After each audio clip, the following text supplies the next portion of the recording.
I'm Rabinovich. I'm CEO and co-founder of OptiMedRx. We're developing a first-in-class treatment for dry age-related macular degeneration, or AMD. AMD is the leading cause of blindness globally. It affects 1 in 8 people aged 60 or older, and the numbers rise up to 1 in 4 people at the age of 80. It is a chronic, progressive, multifactorial neurodegenerative eye disease that eventually leads to central vision loss. Its advanced stages, known as wet AMD and geographic atrophy, GA, causes severe vision loss. Yet, despite its prevalence and impact, finding an effective treatment has been a major challenge. And currently, there are limited treatments available for the advanced stages, and no treatment exists for earlier disease stages to prevent retinal damage and vision loss. Recognizing this unmet need, we're developing OM301, a first-in-class anti-senescence drug for the treatment of AMD. While AMD is a multifactorial disease, at its core, it is an aging disease. And therefore, we recognize that targeting aging-related processes could hold the key to unlocking a truly disease-modifying treatment. One of the hallmarks of aging is the accumulation of senescent cells in our bodies. Senescence is a cellular state in which the cells stop dividing and functioning, yet they do not die. In addition, they secrete harmful molecules that trigger injury in the surrounding tissue, known as SASP, or senescence-associated secretory phenotype. In AMD, senescence of the retinal pigment epithelium, RPE, precedes critical pathological events in AMD, such as RPE and photoreceptor loss and inflammation, which highlights its role in disease progression. Since senescence is an upstream early event in AMD pathology, by directly targeting senescence of the RPE, OM301 aims to intervene earlier than the currently available treatments to protect the retina and prevent significant retinal damage. We have validated OM301 protective effect on RPE senescence and its potential to halt retinal damage using comprehensive preclinical studies, both in cellular and animal models. Just to give you a glimpse into its robust protective effect, you can see here,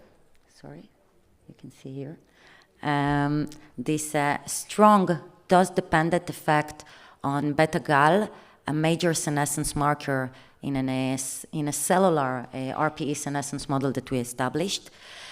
In a mice model for retinal degeneration, a SOD1 knockout mice exposed to white fluorescent light, OM301 treatment eliminated RPE abnormalities and photoreceptors degeneration, as can be seen here by histopathology. It also demonstrated a reduction in drusen-like accumulation, as was observed by fundus photography and OCT imaging. This is not shown here on the slide. In additional mouse model, a specific senescence-induced retinal damage model, a model that we have characterized in collaboration with the Ambati laboratory from the University of Virginia, OM301 treatment significantly reduced lesion size compared to control groups. And moreover, it eliminated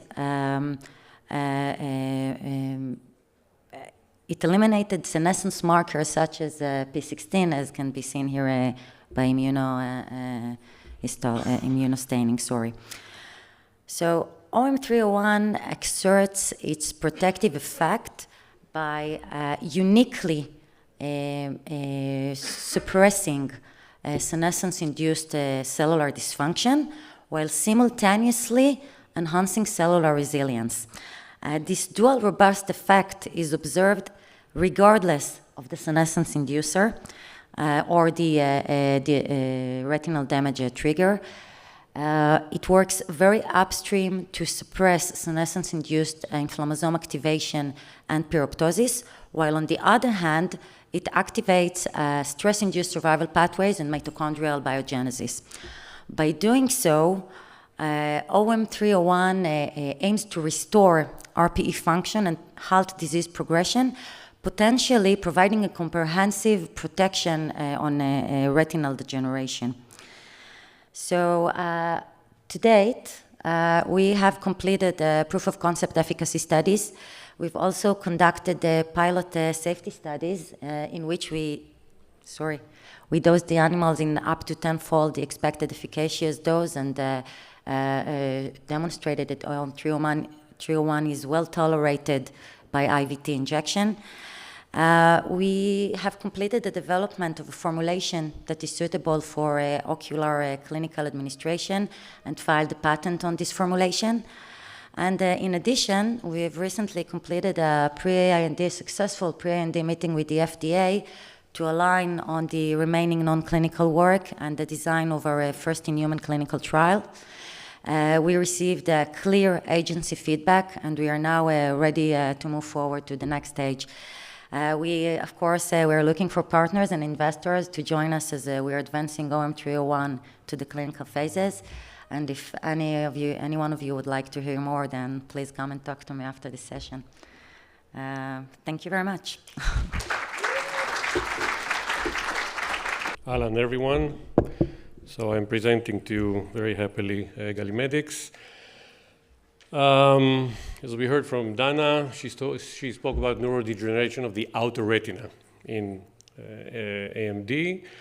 We think that similar things happen in the inner retina in glaucoma, in the brain in Alzheimer's, and we think that the root cause of this is bad amyloid beta. And Galimedix has developed GAL101, a small molecule, not an antibody, to prevent the effect of bad amyloid beta, toxic oligomers of amyloid beta. So we're targeting these three huge aging, senescent, neurodegenerative problems of current humanity.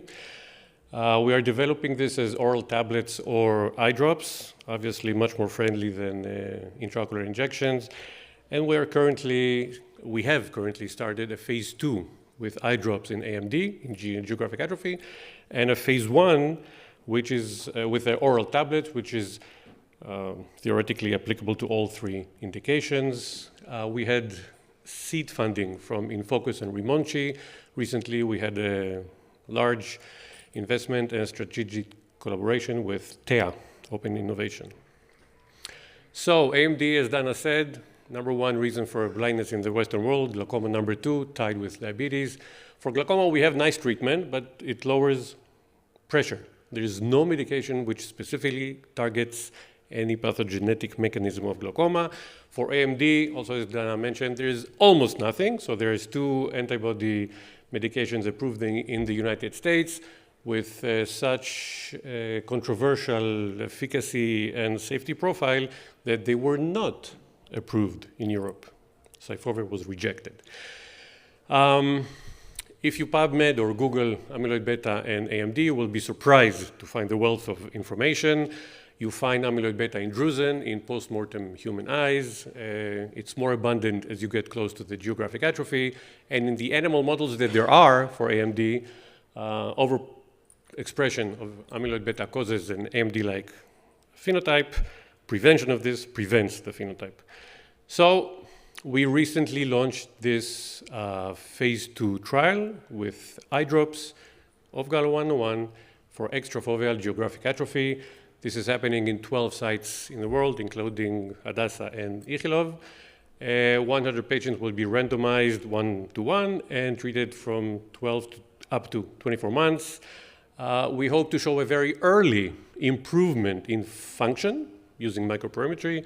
And at the end of the study, we hope to show effect using the regulatory approved measurement of geographic atrophy size. So lots of news coming soon. These 2 endpoints should be ready by the beginning of 26 and 27 respectively.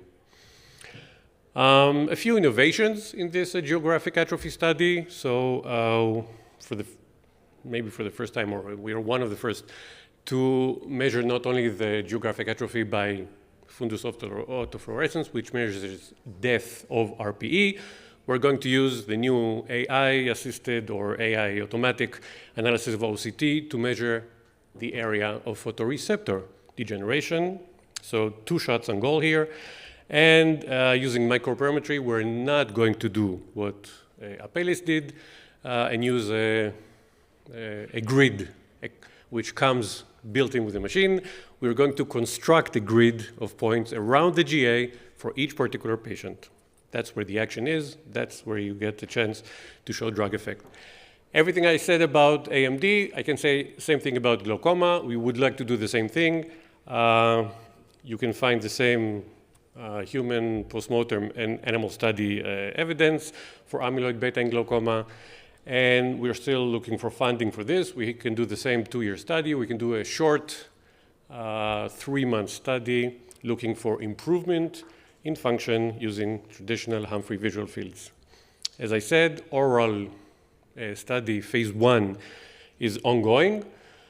We hope to have good news soon, and if everything goes as planned, then in 2 years we should be able or ready to do an oral study in all 3 indications. Our management team is very experienced and veteran. Half of these people are from Israel. And lastly, funding. So the AMD program is fully funded also going forward. We're looking for private investment right now to fund the glaucoma program. And I hope we will have an IPO in the not so distant future. Thank you. Hi, everybody. Thank you for inviting me to speak today. I will represent Ocuvia.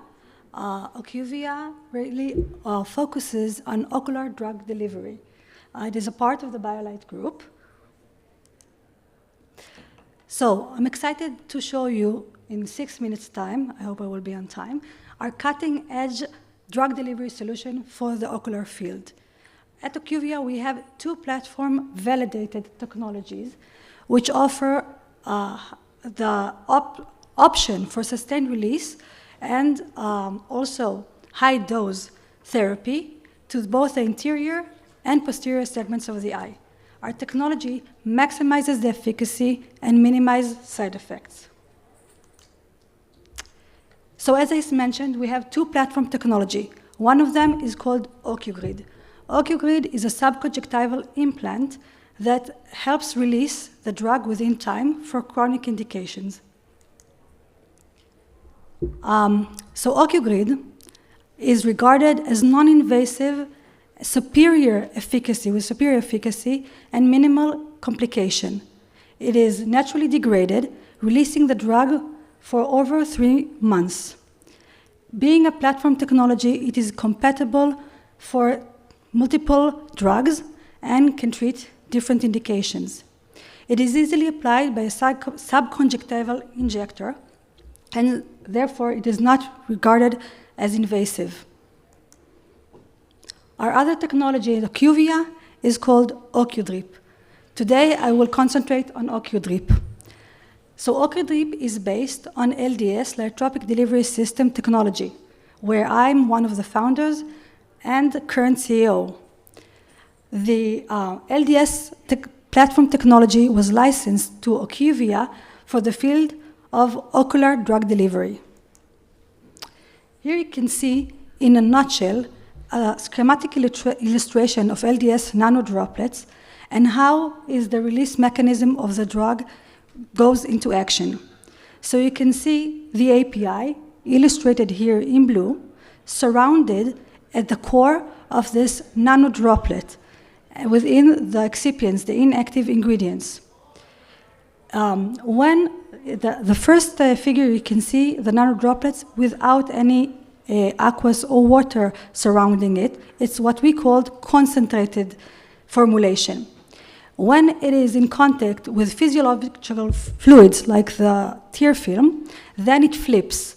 And once it flips, the API is able to be released from the small micelles, this nanodroplet. When it is administered and comes in contact with the membrane, for instance, the epithelium, then the drug is released and can reach its target site. So what are the key benefits using OcuDrip? First of all, using OcuDrip, you can increase the API solubility, meaning higher loads of the drug itself. I will show it in a minute in a clinical study that we have successfully completed.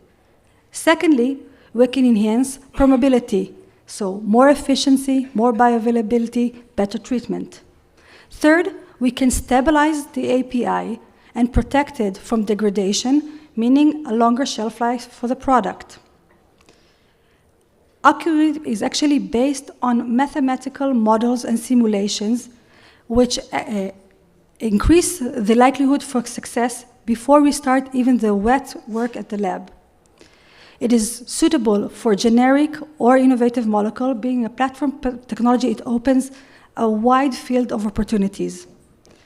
It is easy and cost-effective to manufacture, no need for sophisticated equipment, and very cost-effective, very, very cheap, consider all other technologies in the field.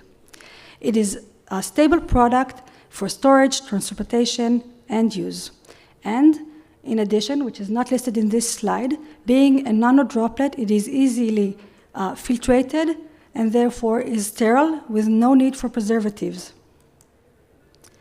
So what does it offer for the patient? For the patient, it offers a non-invasive procedure, easily applied at home, at your own comfort, without the need to visit frequently the doctor's office. It is regarded non-irritated and well-tolerated with high compliance with the patients. For the clinicians, it offers an effective treatment that meets these patient needs with minimal side effects and, again, as I said, patient compliance. For the stakeholders, being a platform technology, it offers a wide range of opportunities to load this unique technology with different APIs and drug molecules. Each OcuDrip with a different API is protected by its own special patent application. Currently, we have 2 patent applications that were already filed, and under review. So OcuDrip was actually validated through numerous studies. Today, I will only show you 2 of those studies. First study was a phase 1 clinical study, which was successfully completed, in which we took OcuDrip to target the front of the eye. In this study, we took a 0.5% cyclosporine and loaded it onto OcuDrip. It was compared to the 0.05% Restadis commercial product. In this study, we showed a comparable safety and patient experience to the commercial product, even though cyclosporine is known to be irritating. The second study, and then I will finish my presentation, is actually a preclinical study in swine model in which we targeted the back of the eye, the retina. We took an axitinib and placed it in OcuDrip and compared it to the commercial product, an IVT treatment injection. You can see here that in this model, the laser-induced CNV model, same comparable effect to the lesion area was with our product to the injected one. Amazing. To finish, I would like to thank our very esteemed KOL and SAB for the guidance and insights to our company. Thank you very much. I want to present NurExone.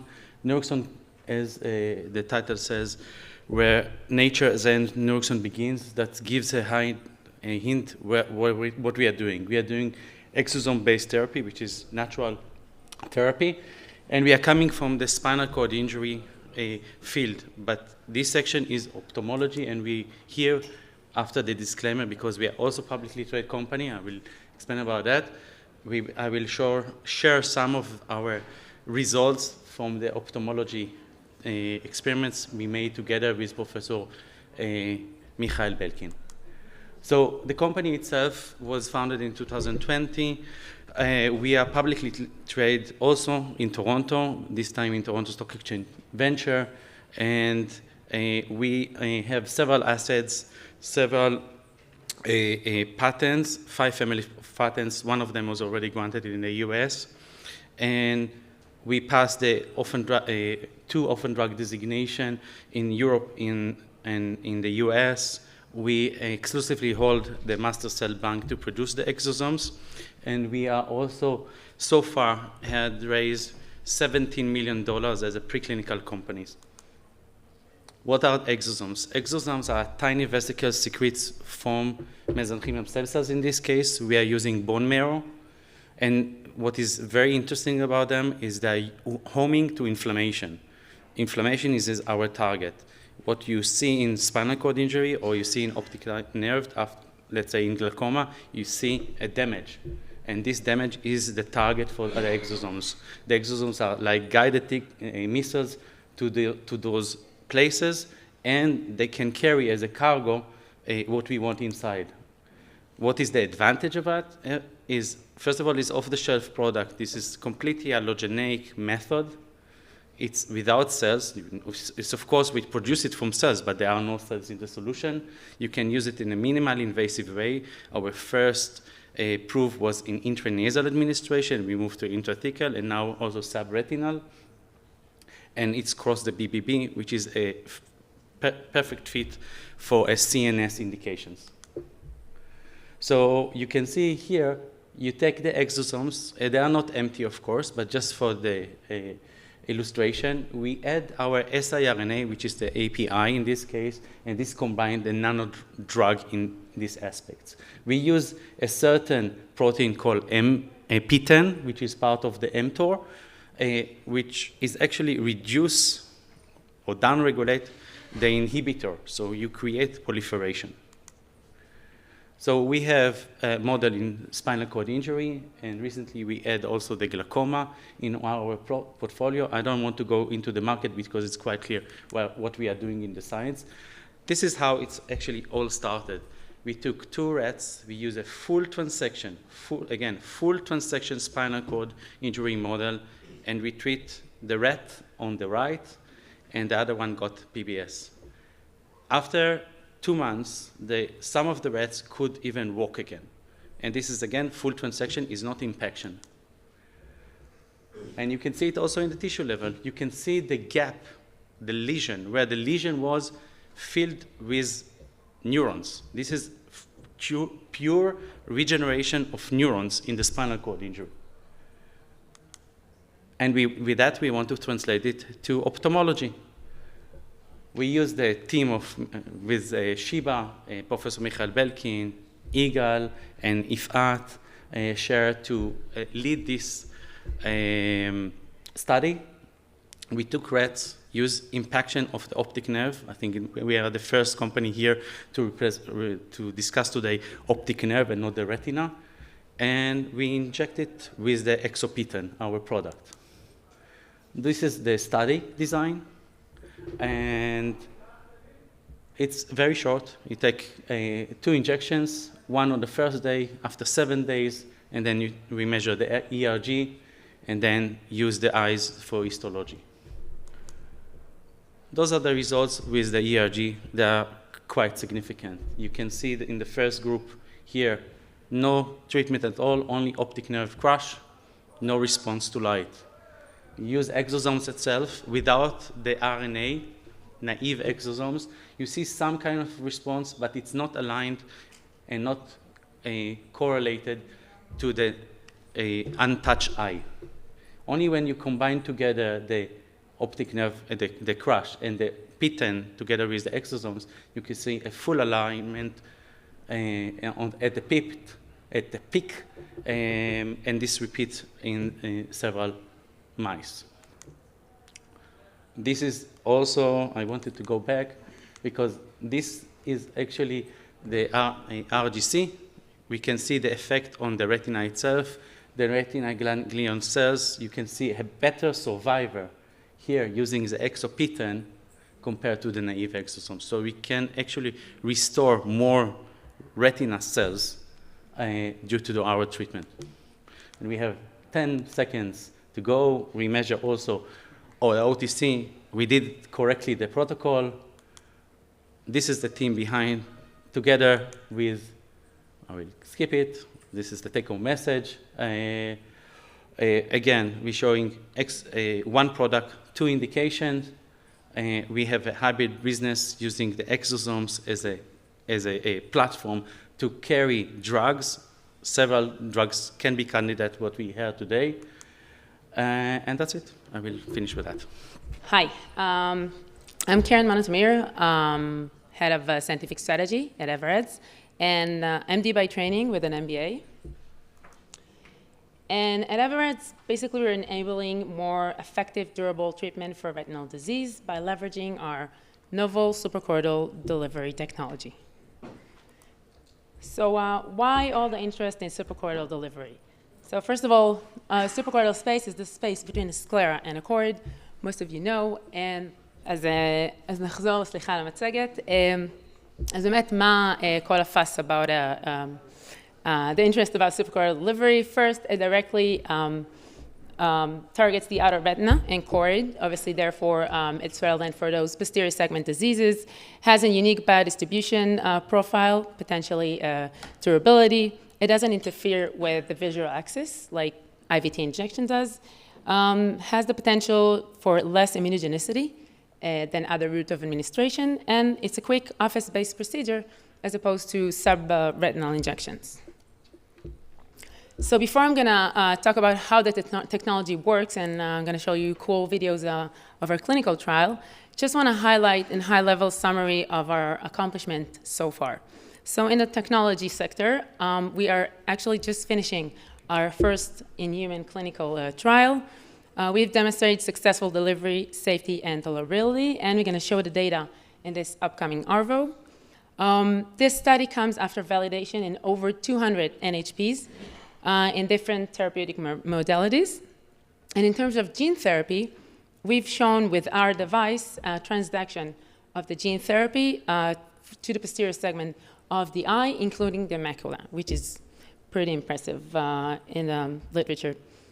We've gonna show 5 abstracts in ARVO this year, and that concludes the technology part. On the business part, so we're continuing to offer target and modality-specific licenses. We just closed last year a license deal with Kriya Therapeutics, and I'm happy to announce that we just started our first in-human gene therapy clinical trial with them. We have an undisclosed agreement with a pharma company, and our own internal pipeline, a co-development of JAK inhibitors. We're also raising a pre-Series A. So this is a device. Basically, it's a single-use device, disposable single-use.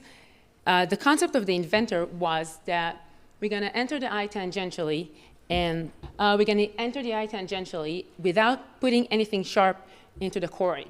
Therefore, he invented this flexible, non-sharp wire that actually performs a blunt dissection between the choroid and the sclera, and by doing so, opening a path to the suprachoroidal space. Now, the needle has a sleeve stopper that controls the entry depth. This is how we know we won't be able to go into the choroid. Now, I'm going to show you a short video. See, we entered the eye tangentially, and then pressing the button, extend and retract the separator.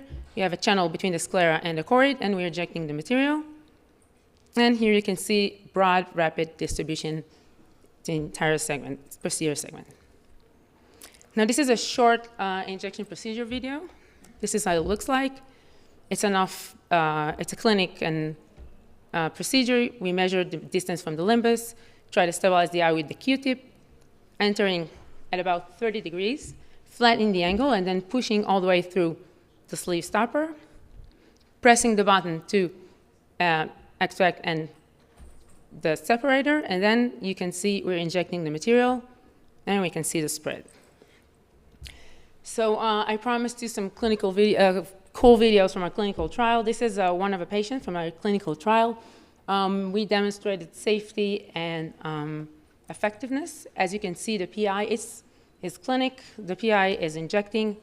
Same thing in a 30-degree angle, pushing the button to extend and retract the separator, and injecting the material. Now, the patient is relaxed. We're using topical anesthesia alone. And the entire process takes about 30 to 40 seconds.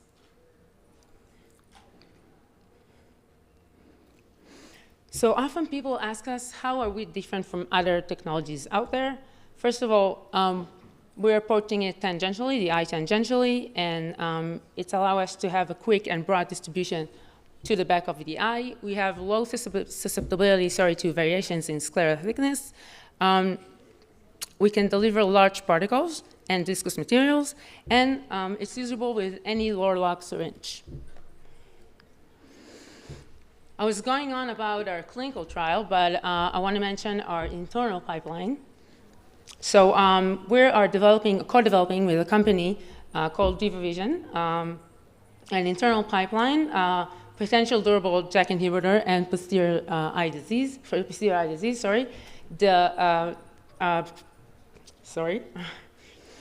The JAK inhibitor itself is used in a clinical trial, was used in clinical trials as well, and it was administered with drops. And then now it's based on the same thing, but now we show durability in concentration of IC50 over 4 months. That's about it. Thank you very much.